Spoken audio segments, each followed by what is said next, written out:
জনগণের আস্থা ও বিশ্বাস হারালে স্বৈরাচার শেখ হাসিনার মতো পরিণতি হবে বলে দলের নেতাকর্মীদের সতর্ক করলেন বিএনপির ভারপ্রাপ্ত চেয়ারম্যান তারেক রহমান।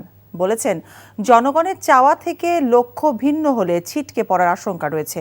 রংপুর ও বরিশালের বিভাগীয় ও ঢাকার খিলক্ষেত থানার কর্মশালায় তিনি বলেন, ফ্যাসিবাদী শক্তি সমাজে বিভেদ তৈরি করেছিল, আর বিএনপির লক্ষ্য দেশ পুনর্গঠন করা।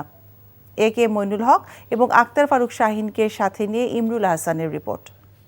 নিরলস পরিশ্রম করে রাষ্ট্র সংস্কারে দলের ৩১ দফার প্রস্তাবনা তৃণমূলে ছড়িয়ে দিতে ধারাবাহিক কর্মসূচির অংশ হিসেবে ঢাকা মহানগরীর খিলক্ষেত থানায় কর্মী সভা ও কর্মশালার আয়োজন করে বিএনপি।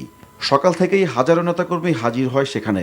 লন্ডন থেকে ভার্চুয়ালি যুক্ত হয়ে বিএনপির ভারপ্রাপ্ত চেয়ারম্যান তারেক রহমান বলেন, দেশের জনগণ বিএনপির দিকে তাকিয়ে আছে। দলের নেতাকর্মীদের তাই সাধারণ মানুষের প্রত্যাশা অনুযায়ী কাজ করার আহ্বান জানান। আমাদের মধ্যে হয়তোবা কিছু কিছু মানুষ থাকতে পারেন স্বৈরাচার পালিয়ে যাবার পরে তারা এমন কিছু কাজ করছে যে কাজগুলো মানুষ পছন্দ করছে না।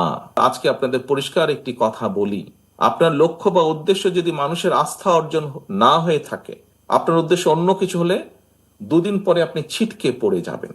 আপনি দল থেকে ছিটকে পড়ে যাবেন, আপনি মানুষের সমর্থন থেকে ছিটকে পড়ে যাবেন। স্বৈরাচার হচ্ছে তার সবচেয়ে বড় প্রমাণ। ১৫ বছর বিভিন্নভাবে ক্ষমতায় থেকেছে, বিভিন্নভাবে আত্মসাৎ করে অনেক কিছু গড়ে তোলার চেষ্টা করেছে। আজ কিছু আছে, আজকে তো খুঁজে পান তাদেরকে। মানুষ তাদেরকে ঘৃণা করছে, মানুষ তাদেরকে খেদিয়ে দিয়েছে দেশ থেকে। সহকর্মীবৃন্দ, দয়া করে প্রত্যেকে এই উদাহরণটি মনে রাখবেন। পরে বরিশাল ও রংপুরের বিভাগীয় কর্মশালায় বক্তব্য রাখেন তারেক রহমান। বলেন, ভালো কোনো পরামর্শ পেলে ৩১ দফার প্রস্তাবনায়ও সংশোধনী আনবে বিএনপি। দলের নেতাকর্মীদের ঐক্যবদ্ধভাবে কাজ করার নির্দেশনা দিয়ে তিনি বলেন, ৩১ দফাকে সাধারণ মানুষের কাছে পৌঁছে দিতে হবে।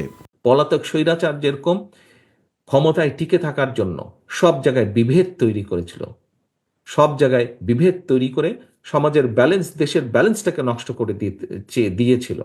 আমরা চাইছি দেশকে পুনর্গঠন করতে এবং স্বাভাবিকভাবে বিএনপির সামনে যে সবচেয়ে বড় সম্ভাবনা, এটিকে সফল করা সম্ভব একমাত্র আমরা যদি দেশকে ঐক্যবদ্ধ করতে পারি, সকল মানুষকে ঐক্যবদ্ধ করতে পারি।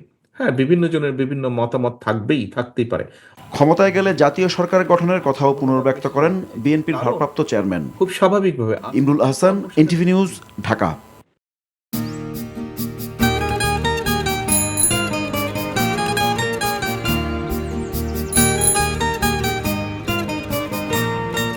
শুনেন, পুরুষ মানুষ তো এভাবে ভয় পেলে চলে না, মুখে সাহস রাখতে হয়। যা বলবেন সোজা সাপটা বলবেন।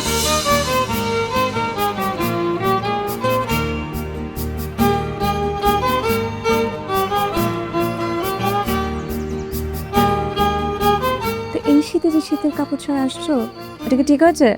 তোমাকে দেখার পর থেকে আমার জীবন থেকে শীত, গ্রীষ্ম, বর্ষা সব চলে গেছে, শুধুমাত্র তুমি আছো।